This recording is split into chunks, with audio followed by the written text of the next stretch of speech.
آزادی، عدالت، دموکراسی، برابری، جامعه مدنی. پاسخها در کدام دالان و نزد چه کسی است؟ کی؟ من؟ کی؟ این؟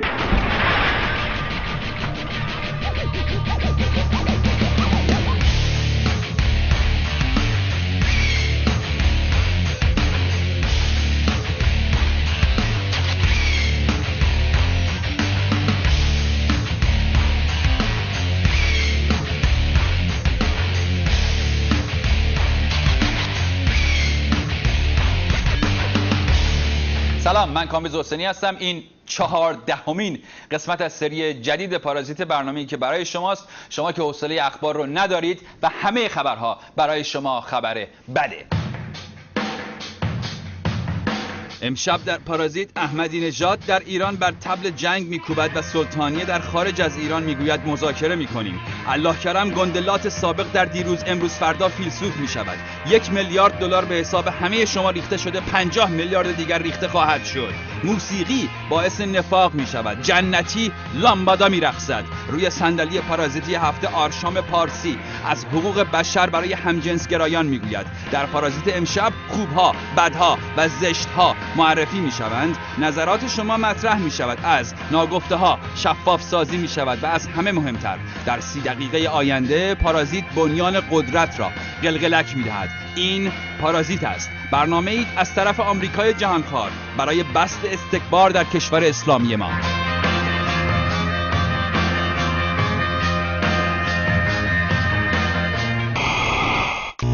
میر بیانیه موسوی گفت وای سب. از رو متن بخون. باش. ببخشید. میر حسین موسوی گفت مجبورم برخی ناگفته های جنگ را بگویم، ولی نگفت ایشون چجوری شد که مجبور شدن که بالاخره یه ناگفته هایی را بگویند. چرا تا حالا نگفتن؟ راه مجبور کردن ایشون رو به ما هم یاد بدیم، بلکه تونستیم مجبورشون کنیم یه چند تا ناگفته های دیگر هم بگن. ما ناگفته زیاده تو دل ایشونه که ما میخوایم بدونیم.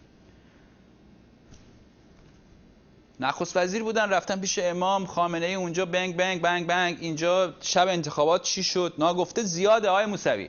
اگه میخوای بگی همه رو یه دفعه بگو، ما بفهمیم بالاخره توی مملکت چه خبره. دانستن حق ماست.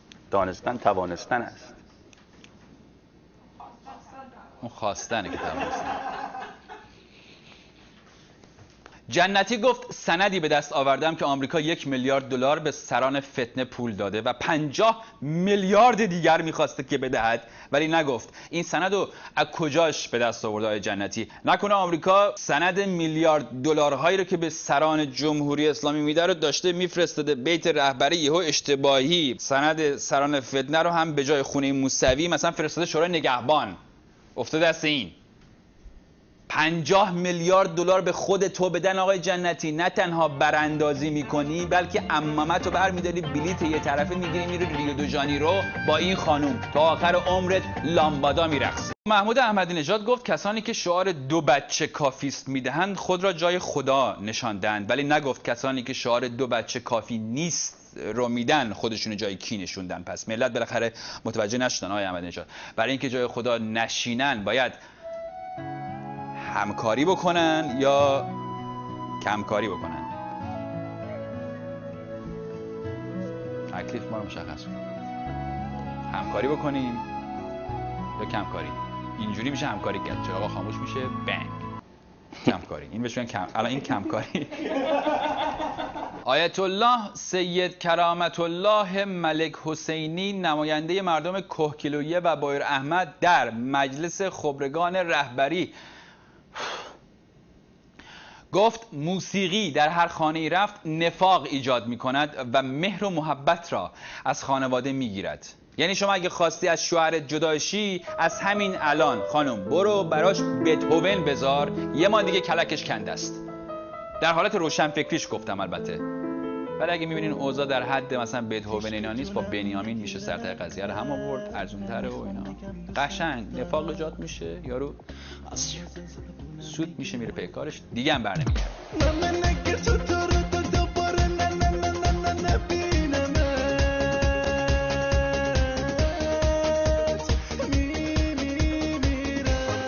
محمد رضا رحیمی معاون اول احمدی نژاد هم گفت ایران میتواند قدرت اقتصادی خود را به دنیا انتقال دهد. قدرت چیو؟ اقتصادی ایران رو.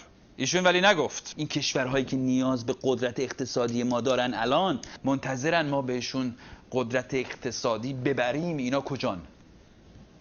نکنه اون دنیا رو میگه. آقای رحیمی ما تو این دنیا کشور رو نمیشناسیم. محمد علی جعفری دیگه شخصیت محبوب پارازیت گفت محاکمه سران فتنه قرار است مردمی باشد، ولی نگفت کی این قرار رو گذاشته. آقای جعفری یعنی کی شما ما با هم قرار گذاشتیم ما خبر نداریم؟ یعنی چجوری مردمی باشد؟ یعنی دوباره قراره که 3000 لیتر ساندیس بدین، داربست بزنین، کارمندا، مدرسه ها، سربازخونه ها رو بیارین که مردم سران فتنه رو محاکمه کنن؟ ایران ساندیس صادر میکنه؟ نه اینقدر مشتری داره میخورن.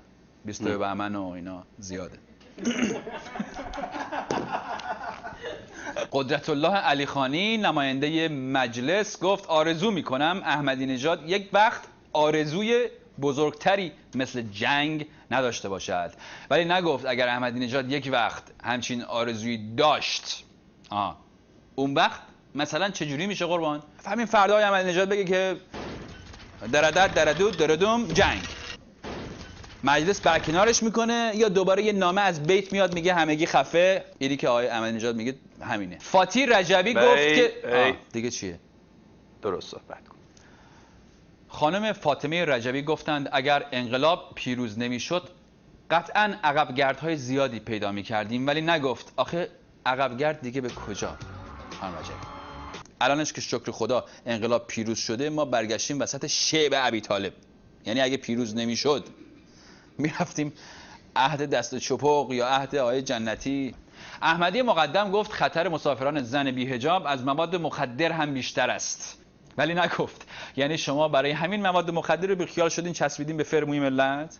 حالا خدا رو شکر خطر بی‌حجابی از مواد مخدر بیشتره، اگه نبود لابد شما به جای گرد و کراک و شیشه همه رو به جای معتاد بی‌حجاب می‌کردین. شاید به خاطر همینه شما به زن میگین مخدره. این خبر باعث شد سامان بالاخره تصمیم به ترک اعتیادش بگیره و به این مرکز آقای احمدی مقدم مراجعه کنه. اینم عکسش که الان مشاهده میکنید. بله، مرکز بازپروری معتادهای خفن به روش احمدی مقدم اعتیاد خود را با اعتیادی کم خطرتر جایگزین کند.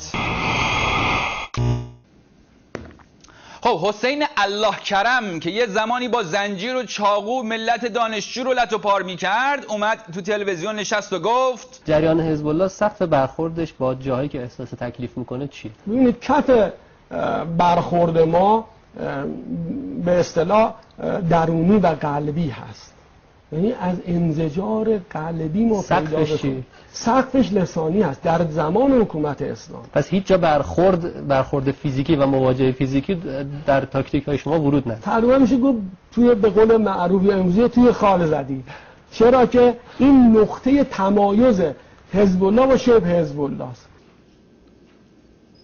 ها این همون الله کرمه؟ نقطه تمایز حزب الله و شبه حزب الله برخورد فیزیکیه. پس این لباس شخصی ها که سبزا رو زدن کشتن شبه حزب الله بودن. بعد حزب الله یا کیان؟ ببین این چی داره میگه که یامین پور کف کرده. قیافتش نگاه کنین. لباس شخصی ها کیان های الله کرم؟ لباس شخصی ها که میتونن 10-15 گروه باشن. مثلا فرض کنیم تو کوی دانشگاه ما 3 نوع خبرنگار داریم. یه خبرنگار صدا و سیما داریم، یه خبرنگار از خارج کشور داریم، اینا دوربین دستشون، اینا لباس شخصی هستن. خبرنگار از مطبوعات داریم، این 3 نفر 3 دسته یا 3 جریان 3 گروه که از افراد مختلف تشکیل میشن. دانشجوها رو داریم که مثلا دانشجوهای موافقن، مخالفن، در مقابل بی تفاوتن، اینا هم 3 دسته. از خود مردم اطراف کوی داشتیم، اینا هم 3 دسته بودن، اینا هم لباس شخصی بودن. مردم لباس شخصی بودن در کوی دانشگاه؟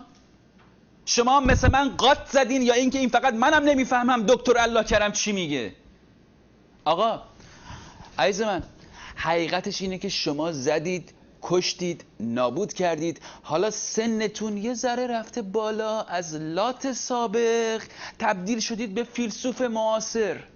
یه سر به محمد رضا شریفی نیا بزن آیه الله کرم.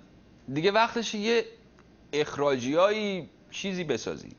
آها، این احمدی نژاد یادتونه که میگفت مذاکره نمی کنیم، اگه میکنیم به شرط ها شروط ها. اونها میخوان با ما گفتگو کنن، بسیار خوب. ما میخوایم نظرشون رو راجع به چند چیز اعلام کنن. اولا نظرشون رو درباره بمب اتمی رژیم صهیونیستی اعلام کنن. هر کس میخواد با ما گفتگو کنه اعلام کنه، موافق یا مخالف. ما مذاکرات رو بر مبنای اعلام نظر اونها تنظیم خواهیم کرد. دوم اینکه باید اعلام کنن آیا به مقررات NPT میخوان بپیوندن یا نه. نکته سوم اینه که کسانی که میخوان با ما گفتگو کنن باید اعلام کنن منظورشون از گفتگو چیست. آیا با این گفتگو میخوان با ما دوستی کنن یا میخوان دشمنی کنن. بله، همزمان با اینکه آقای احمدی نژاد داشت اینجوری بام بام بام بام بر طبل جنگ میکوبید، تلویزیون ایران این گزارش رو پخش کرد. نماینده جمهوری اسلامی ایران در آژانس بین‌المللی انرژی اتمی پاسخ کشورمان را به گروه وین درباره مبادله سوخت راکتور تحقیقاتی تهران به مدیر کل آژانس تحویل داد. سلطانیه گفت در دیدار با آمانو وی از تصمیم جمهوری اسلامی ایران استقبال کرد و قرار شد محتوای نامه را به اعضای گروه وین، آمریکا، روسیه و فرانسه تحویل دهد. جمهوری اسلامی ایران در پاسخ به گروه وین بر مذاکره درباره مبادله سوخت راکتور تحقیقاتی تهران بدون هیچ گونه پیش شرط تاکید و تصریح کرده است هر وقت طرف مقابل آمادگی داشته باشد ایران آماده مبادله سوخت است. و ما موندیم که دم خروس رو باور کنیم یا چی رو. این همه شرط گذاشتن، بعد گفتن بدون پیش شرط حاضرین مذاکره کنیم. آقا بیاین دیگه، بیاین مذاکره کنیم. آقا چرا وقت ما رو میگیره آقای احمدی نژاد؟ یه آقایی هم پیدا شد گفت برق ملت که میره تقصیر وزارت نیرو نیست، مردم دزدن، کابلای برق رو 5 کیلومتر میدزدن. 3 شب پیش بلوار نیایش شما یه خاموشی 5 کیلومتری تو معابر ما ایجاد شد. خب مردم حق دارن سوال کنن 5 کیلومتر. بعد ما رفتیم دیدیم که شبکه کابلی ما سرقت شد. 5 کیلومتر شبکه کابل دزدیدن. بله از این موارد که سال ما خیلی داریم، تأسیسات زیادی در سطح تهران، نه تنها علیرغم که میگم هم دوستانمون تو نیروی انتظامی دستگاه قضایی همکاری خیلی خوبی دارن، یه ناهنجاریه مثل یه سری از ناهنجاری‌ها در نکنه همکاری کنه. چطور 5 کیلومتر کابل برق هم ازش استفاده کنیم؟ بله دزدیدن. آدم‌ها حرفه‌ای هستن. 5 کیلومتر کابل برقدار یکی دزدیده در روز روشن. شما به کابل اینجوری دست بزنی برق میگیره، میفتی، میمیری.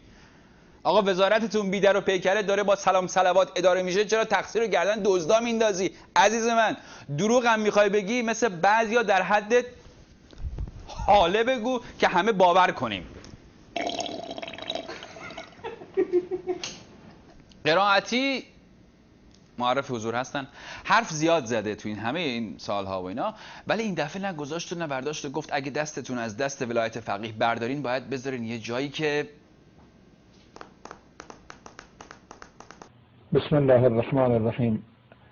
گول خورده ها چشمتون وا کنید، دستتون بذار دست ولایت فقیه و مراجع تقلید. چرا؟ دستتون از کسی که هوس نداره، دستتون تو دست ولایت فقیه در بیارید، با دست کسی که سرتاپا هوسه. خب این خیلی حرف بدی بود. یعنی شما یا دستت تو دست ولایت فقیه یا اگه هر جای دیگه هست هوس در کاره و امکان داره که یه وقتی اوکی بس سانسور شده.